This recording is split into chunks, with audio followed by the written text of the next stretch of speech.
জ্বালানি তেল নিয়ে তেলেসমতি।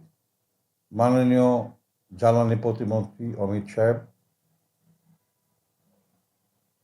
3 দিন আগে বলেছেন বাংলাদেশে জ্বালানি তেল সর্বোচ্চ রিজার্ভ আছে এবং কোনো রকম কোনো জ্বালানি তেলের কোনো ঘাটতি নাই। সাধুবাদ জানাই, ভালো লাগছিল কথাগুলো শুনে। কিন্তু তারপরের দিন আবার বলল যে তেল আছে তাতে বাংলাদেশের মানুষের চাহিদার তুলনায় অপ্রতুল। কথা দুটো কন্ট্রাডিক্টরি হয়ে গেল। হঠাৎ করে কালকে আবার দেখলাম তেলের দাম বৃদ্ধি। বাংলাদেশের ইতিহাসের সর্বোচ্চ জ্বালানি তেলের মূল্য বৃদ্ধি করা হয়েছে। তার মানে কি?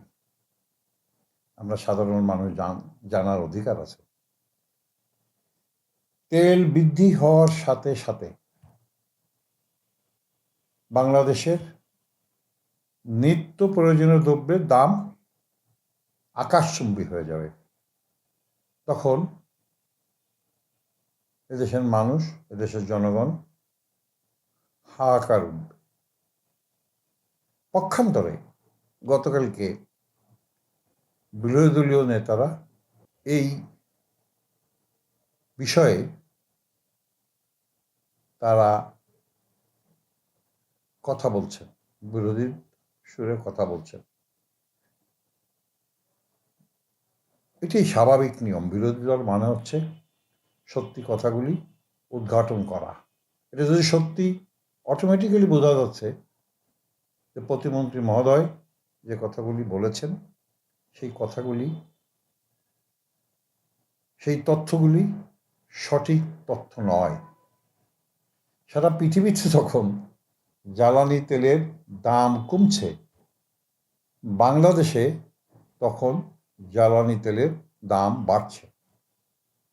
আমি আমার ক্ষুদ্র জ্ঞানে যেটুকু আমি বুঝি এবং বোঝার চেষ্টা করি, এবং পত্রিকা, ইউটিউব এবং সামাজিক যোগাযোগ মাধ্যমে যেটা দেখেছি সেটা হলো ইউনূস সরকার, সবাই বলে সুৎখোর সরকার, সামাজিক যোগাযোগ মাধ্যম সহ অনেক ইউটিউব চ্যানেল বলে, এবং বলে 3 নাম্বার মির্জাফর। উনি কি করেছেন? নির্বাচনের 3 দিন আগে উনি একটা দাসখত চুক্তি করেছেন। কার সাথে?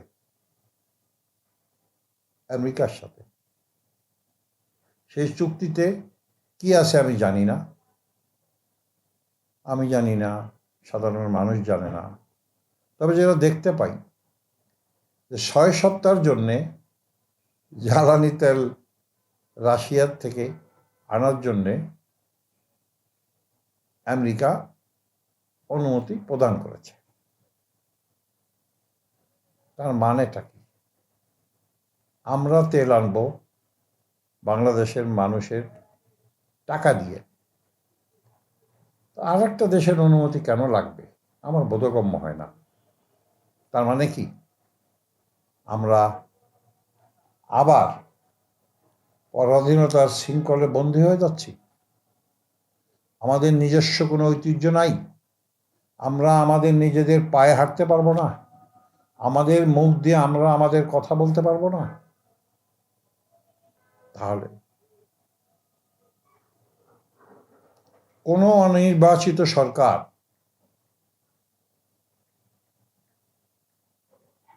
কোনো এগ্রিমেন্ট করতে পারে এটা আমার জানা নাই। একমাত্র জনগণের দ্বারা নির্বাচিত সরকার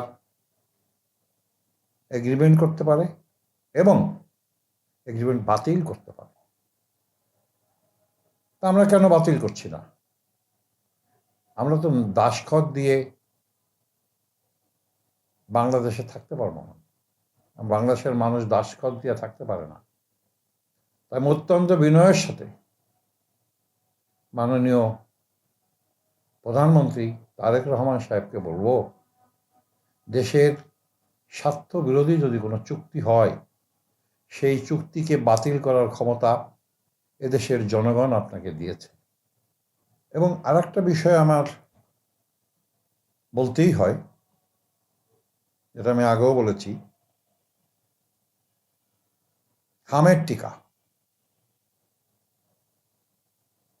এই হামের টিকার জন্যে 200-র উপরে শিশু মারা গেছেন। 60% শিশু এখন ভুগতেছে। এই হামের টিকার অপরাধ কি? হামের টিকা এই সুদখোর ইনুজ এবং তার যে গ্রামীণ ব্যাংকের থেকে নিয়ে আসা স্বাস্থ্য উপদেষ্টা নূরজাহান বেগম, ওরা আনে নাই। কেন আনে নাই আমরা জানি না। তা আমার মনে হয় যে ছোট ছোট বাচ্চা শিশুদেরকে আর বাড়তে দেয়া যাবে না, এটা আমার মনে হয়। সেই জন্যে যেমন নেপালে একটা 6 বছরের ছাত্রী একটা মন্ত্রীর গাড়ির নিচে চাপা পড়ে যাওয়ার পরে আন্দোলন হয় এবং সেই সময়ের যে সরকার ছিল সে সরকারের পতন হয়। আমাদের দেশে 200-র উপরে শিশু মারা গেল, সেজন্য কি হওয়া উচিত? এটা একটা ফৌজদারি অপরাধ, এটা একটা হত্যা মামলা, এটা হত্যা, সুপরিকল্পিতভাবে হত্যা বলে সাধারণ মানুষ মনে করে। আমিও ব্যক্তিগতভাবে এটাকে ধারণ করি। আমি এও বলেছি, হাসিনা সরকারের আমলের যে স্বাস্থ্যমন্ত্রী ছিলেন জাহিদ মালেক সাহেব, উনিও যদি এর সাথে ইনভলভ থাকে বা ওনার আমলে যদি হামের টিকা না দেওয়া হয়ে থাকে ওনাকে এবং প্রাক্তন প্রধানমন্ত্রী শেখ হাসিনা সহ স্বাস্থ্য অধিদপ্তরের প্রত্যেকটা মানুষকে আইনের আওতা এনে বিচার করা উচিত। তবে যেটা দেখেছি, শুনেছি এবং স্বাস্থ্য অধিদপ্তরের যে অনুসন্ধান টিম, সেটায় 24 সাল পর্যন্ত 97% হামের টিকা দেয়া হয়েছে। তা আমি মনে করি এবং বর্তমান সরকার প্রধানকে বলবো এবং তাদের মন্ত্রিপরিষদকে অনুরোধ করব যে সত্যটা, সঠিক কথা সঠিকভাবে আমাদেরকে জনগণের সামনে তুলে ধরা আমাদের নৈতিক দায়িত্ব এবং আমাদের শোনা জানাও এটা আমাদের নৈতিক দায়িত্ব। বিশেষত আজকে যে দুর্ভিক্ষের দিকে যাচ্ছে এবং বিরোধী দল যে আন্দোলনের কথা বলছে, এটা আমার মনে হয় একটা অশনি সংকেত বলে আমার মনে হয়। সেজন্যে আমাদেরকে, সরকার বাহাদুরকে সচেতন হইতে হবে, চোখ কান খোলা রেখে দেখতে হবে কি কারণে তেলের দাম বাড়লো, কি কারণে। তার মানে কি আমাকে বলতে পারি সিন্ডিকেট সরকারের চাইতে শক্তিশালী? এই সিন্ডিকেট কারা? তাহলে যদি সিন্ডিকেট সরকারের চাইতে শক্তিশালী হয়, তাহলে তো সরকার থাকার কোনো দরকার আছে বলে তো আমার মনে হয় না। তো সিন্ডিকেট যদি তেলের দাম, জিনিসপত্রের দাম বাড়াতে পারে এবং তার যদি কোনো প্রতিকার সরকার বাহাদুর না করতে পারে, তার মানে বোঝা যায় সিন্ডিকেট অনেক অনেক শক্তিশালী। আর একটা কথা, যেটা আমার কথা, সাধারণ মানুষের কথা, যে কি কারণে এই সুদখোর ইউনূস তাকে সরকারি টাকা মানে আমাদের টাকা, জনগণের টাকা দিয়ে তাকে ভিভিআইপি ব্যবস্থা করতে হবে। আমাদের মাননীয় প্রধানমন্ত্রী তারেক রহমানকে অনুরোধ করতে চাই, আপনি এটা জনগণের কাছে বলেন কি কারণে তাকে ভিভিআইপি মর্যাদা দিতে হবে। ওনার কি কোনো কন্ট্রিবিউশন আছে? আমার জানা মতে কোনো কন্ট্রিবিউশন তো আমি দেখি না। আমার বয়স ৭৬ বছর পার হতে চলল।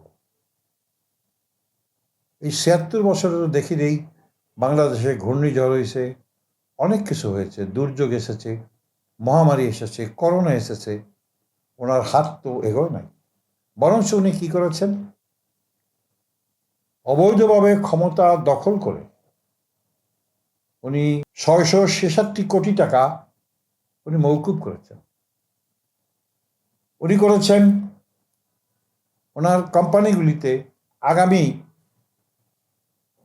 ৫ বছরে কোনো ট্যাক্স দেওয়া লাগবে না। উনি করেছেন ম্যান পাওয়ার বিদেশে আদম পাচার করার জন্য লাইসেন্স নিয়েছেন, বিকাশের মতন একটা অর্গানাইজেশন নিয়েছেন। ওনার গ্রামীণ বিশ্ববিদ্যালয় করার জন্য জায়গা নিয়েছে, এরকম উনি 10টার উপরে নিয়েছেন নিজের প্রপার্টি, এবং 19 বার বিদেশে সফর করেছেন। আমাদের টাকা হাজার হাজার কোটি টাকা উনি নষ্ট করেছেন, পাচার করেছেন বলে সামাজিক যোগাযোগ মাধ্যম সহ সবার মুখে মুখে এটা উদ্ভাসিত হচ্ছে। এটা লজ্জাস্কর ব্যাপার। তো মাননীয় প্রধানমন্ত্রীকে আবারও অনুরোধ করব, আপনাকে জনগণ ভোট দিয়েছে, আপনি এদেশের 18 কোটি মানুষের প্রধানমন্ত্রী। আপনার দেখতে হবে এদেশ কিভাবে চলছে, এদেশের মানুষ কিভাবে আছে, এদেশের মানুষ খেয়ে আছে না পড়ে আছে না কিভাবে আছে, এটা দায়িত্ব আপনার এবং আপনার সরকারের। আমি বিনয়ের সাথে একটা অনুরোধ করব, সাধারণ মানুষ, জনগণ যারা ইউটিউব দেখেন, আমার নিজস্ব একটা ইউটিউব চ্যানেল আছে, ট্যাপার সাপ কথা। আপনারা এটা দেখুন, সাবস্ক্রাইব করুন, এবং এর ভিতরে যদি কোনো ভুল তথ্য থাকে সেই তথ্যগুলি আমার কাছে দিন, আমি আমার ভুল শুধরে নেব। আগামীতে এভাবে যেন না হয় সে ব্যাপারে আমি সচেতন থাকব।